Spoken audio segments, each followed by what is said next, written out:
This Soviet cook was making a lunch. Suddenly a German Panzer III tank drove over. The cook saw this scene.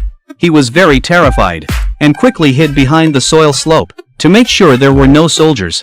The tank was firing crazily at the camp. After confirming that it was safe, the tank moved forward, but it accidentally knocked over a cooking vehicle.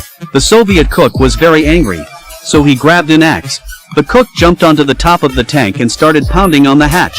The tank driver was scared. He looked around, but he didn't see anyone. The cook continued his attack, so the German had to turn on the machine gun and sweep. The cook was even more furious. He raised his axe and bent the machine gun muzzle. At this moment the Germans realized that there was someone on the tank, so the tank accelerated to try to shake off the Soviet. The Soviet took off his apron. Then he used it to cover the tank's observation port. The tank lost its vision, and it plowed straight into a military tent. The driver couldn't see anything. The tank was immobilized.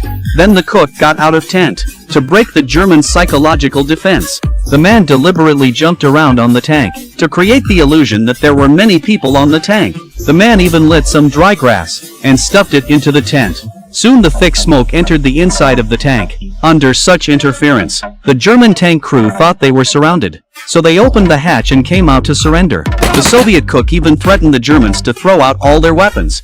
Then he took out a rope and asked the prisoners to tie themselves up. When the Germans turned around, they found that capturing the tank was just a cook soldier. When the Soviet soldiers came back on patrol, they noticed the German tank parked. The soldier parted the grass to take a look.